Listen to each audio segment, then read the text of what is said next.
I really hate this for LeBron because there's always a negative, a big negative in every one of his runs. And I know it comes with being a Titan, but the problem is the people that's always compared to him in that moment, which it always changes, and I go through the names, they don't carry these same negative connotations when they lose or in these bizarre scenarios. They don't carry negative connotations on the other end. If Curry loses, it's all, well, yeah, we'll see him next year. Curry's great still. You know, if LeBron loses, Curry takes his place.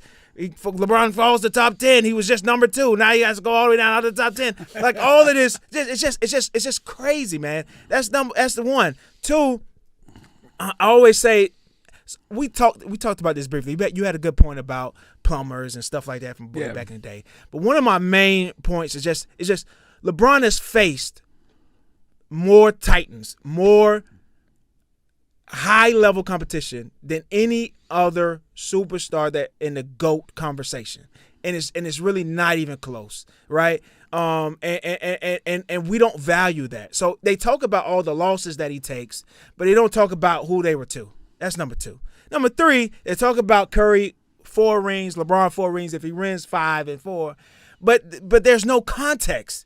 There's no context in the first time they played each other. He didn't have Curry, he didn't have Kyrie or Kevin Love. He had Matthew Dellavedova running around the whole entire series on him. He had guys that's not even in the league anymore that was on LeBron's team. Like there's never any context. There's never any context to the final MVPs and how many times Curry was actually the best player on his team.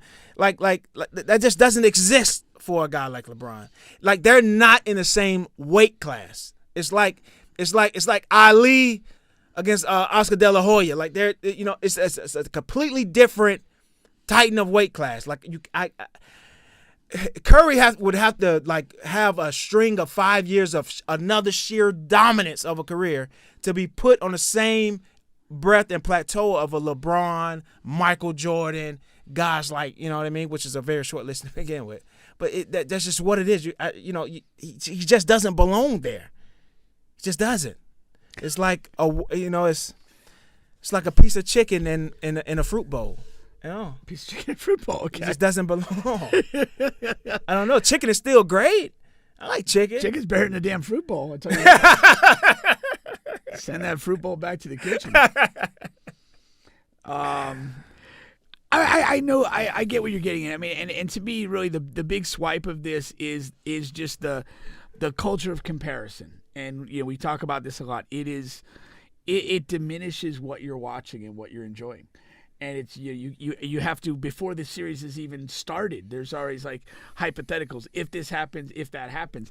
And it gets absurd. Like you have to just let the thing play out. Now, the weird irony, and this could work out as being 100% true, and it's almost perverse in its irony, is that, if the Warriors win, Curry is the best player on the Warriors.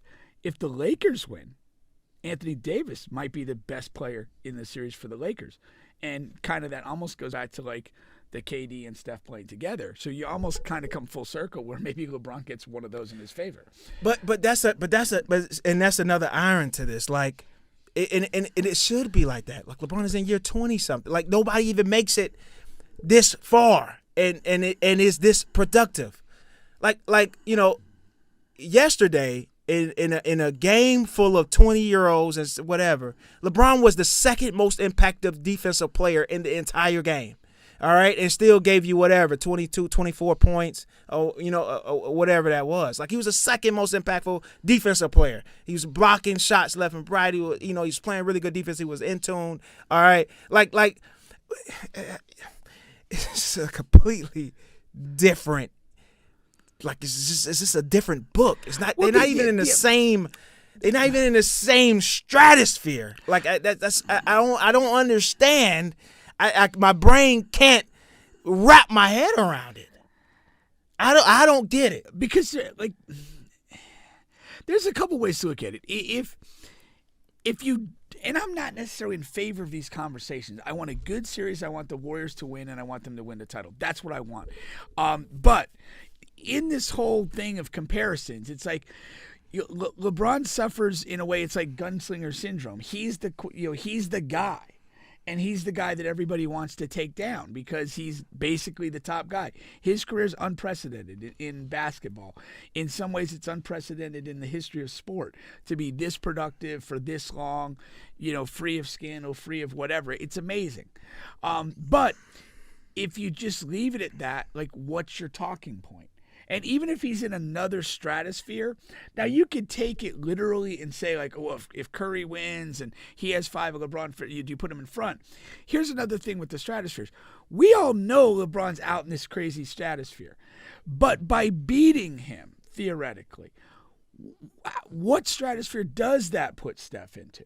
And even if it's not putting him above LeBron, LeBron's still that, like, the lighthouse that you're comparing all this to. How close does Curry get to that with a 5th ring? How much does he distance himself from other players of this era, or even players of the past like your Magic Johnsons and Larry Bird? Realistically, it's going to place him high, right? Right, but I think when we're looking at it, we're saying how high and how comfortable, and it's almost like you throw something, a spaghetti on the wall and see what sticks. Like, you throw it out there at LeBron because he's the lighthouse. But then it's like, we know that's not really going to happen. But then, okay, well, how comfortable are we working our way back saying, well, Steph's better than this, Steph's better than that? It's almost like a weird, like, way to start the conversation. Yes, but Curry, when I'm saying realistically, because I know where the conversations will go and where they will land and where they will stick. Right now, I'm only frustrated with even the scenarios, right, of the what ifs but realistically, I know the stick. But even then, if he gets to 5, like, he's not the same. He's not as impactful. He doesn't carry the same weight as these other Titans of the past or LeBron.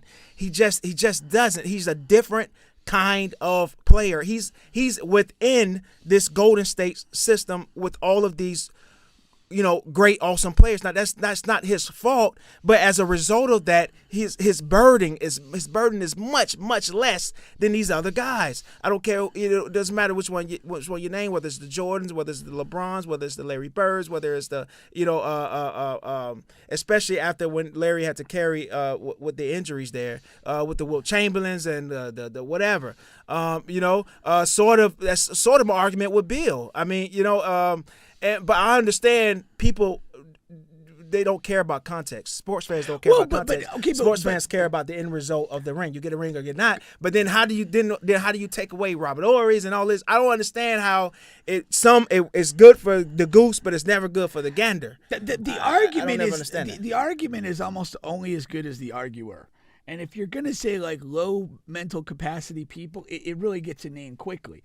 But, like, there's a subtlety to the argument of Steph that I think is interesting. I mean, of all the great players, like, he appears to be as much the everyman as any other player. Like, everyman is what? In terms of just, there's nothing extraordinary physically going on. He's not a giant. He's not hyper athletic or those sort of things. And so there's this thing, like, you look at the other big names that we just dropped, he physically doesn't fit. It feels like you're inviting your younger brother to the party. But the accomplishments are starting to stack to a point that you're like, does it fit? Like, and where does it fit? That's how I look at it. I'm not looking at he's going to surpass LeBron. That ain't happening. But, like, I do get this thing of, like, damn, like, this is a hell of a career, and where does it fit among these big people? Literal big people. And I also think, and you make and it's to a degree a valid argument that, systemically they're very effective and whatever. But then you look at what he did this past weekend, and, like, he was the system. And, like, and I'm watching the first half of Game 7, and he's doing so much, and nobody else is doing much other than Looney rebounding. And I'm watching this, like, they're up or down with 2 points at half, and I'm thinking, this is not sustainable. They're not going to win if somebody else doesn't start hitting shots in the second half. And they really didn't. No, and he did. And he has done that in other points of his career. Right. The same way. The issue that I have is that there's been so many moments, like, to where his other teammates has been that engine. The same way that he was. that these other greats have not had. Clay has been that engine. Game 6 Clay, when he has literally done the exact same thing or more than Steph in that. Iguodala, he was the engine to that. That's why he won Finals MVP. But every I great could keep player going. had tons of great guys. Not that was the engine. Not that was they weren't the reason. Larry Bird played with a bunch of Hall of Famers. Magic Johnson but played they with a bunch of Hall of Famers. They weren't the reason. Like throughout the finals, James Worthy had a triple-double eliminating the Pistons in that series in the Game 7. I mean, it's happened. It's not unprecedented. It's happened. You understand? Stars have good games. If Philly goes and win on the championship, James Harden scored 45 in a really big game against the Celtics. Mentally, that's good because they've been whooping our ass for 5 years. Like stars that have good games. Like I'm not saying that. Right. There was a series with the Bulls versus the Supersonics where Gary Payton was destroying Jordan. Things that people don't talk about. They had to switch Scottie Pippen on him, and that's the reason why they won the series. Like I understand. It's not all about scoring 60, 70 points. Sometimes the same thing with when the Bulls played the Lakers and won their first title. The adjustment to get Pippen onto Magic Johnson changed the series. Yes. I understand. Like, we can go through every major player and find moments where teammates or adjustments were made that helped. They weren't the engine. Like you can't take it away that Iguodala won the Finals MVP. Like you can't take things away. People look at that and it's always like, how is he Finals MVP? He contained LeBron to 38 points a game or whatever the hell it was. Yeah, but it wasn't only defense. I mean, Iguodala was an all-around player. I mean, the offense was centered around him. He was averaging over, had to be over 5 or 6 assists. You know what I mean? He was scoring. It was defense. It was rebounding. Yeah. And that's the thing. A lot of these times, I mean, Curry is only really he's not only just shooting. I know he's generating space for his team and things like that because of the gravity that he pulls. But his impact really stops at that. These other superstars, they're two-way players, and LeBron is a damn three-way, four-way player if you include his leadership and his ability to assist the ball and get his teammates involved in the game on top of scoring and defense. And that's what I'm saying. And Jordan has had that. I mean, Jordan had the highest assist season where he was the engine. He had high scoring, and of course, they talk about his defense, and the same thing goes on and on with the Kobe's and the Tim Duncans and the Olajuwons and the Kareems and the Magics. I don't think Curry has never had that impact, that overall impact that these other Titans have. But at the same time, I agree with you. Whether he wins this year or not, they're going to put him up there because of the end result of the 4 rings or the 5 rings. For sure. But my point is, he doesn't belong there. He's never had that. He's never had that type of impact or burden. And it's not. I'm not saying that I don't think we can confine ourselves to what we think the burden is or what we think the engine looks like, and we have to accept what he is. And then you look at the success that he's had being what he is, and it's up in the upper tier of all NBA accomplishments, and that's how you got to measure this thing. I mean, to be fair, he didn't have a ton of help in the finals last year. He was who didn't? Curry. Wiggins was phenomenal. He was good. He wasn't phenomenal. Andrew Wiggins was phenomenal, man. But by the comparison, his defense was outrageous on Tatum and Brown. By the comparison of other great players on title teams, it wasn't. No, you can't do that because you have to add the impact of defense. Just because Curry don't play much defense, he has gotten better. Also, remember, defense matters. Remember how the game in Boston when Draymond was in the shitter. And Curry baited the crowd and kind of got everything going. That was low-key leadership. Curry was the best. Curry was the best player. No, but I'm saying you talk about leadership and all this other stuff. Yes, that was huge. Yes. Draymond was in crisis mode individually, and Curry in Boston hit shots early, got going, did the gestures, got everything directed at him, and kind of got a reprieve. But throughout this entire run, 98% of any basketball fan, like aficionado, people that know the game, are going to say Draymond is the leader of that team. I know Curry's had moments. I could say that, but that's what they're going to say. He's a different type of leader. That's what I'm saying. We can't look at things in prototype boxes and accept that that's it. There's different types of leadership. And that thing he did in Boston, that's probably not something he talked about or gave a speech. I mean, he gave a speech before Game 7, and people were like, he almost never does that. Like, there's different ways people lead and do things. And I just think he belongs. He's not at the Jordan, not at the LeBron level. I'm not ever going to make that argument. But he belongs among the game's greats.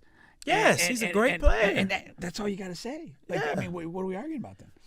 I'm not arguing. I'm talking about the foolishness. I'm talking about the foolishness of LeBron Curry. I said like that, but that's where that goes. Like this is why I don't like endorsing idiot arguments, and endorsing it by even giving it the credence to say, oh, hey, let's whatever. If you're dumb enough to think that this would vaunt Curry above LeBron, you're probably too dumb to continue watching basketball. So stop. Go do something else.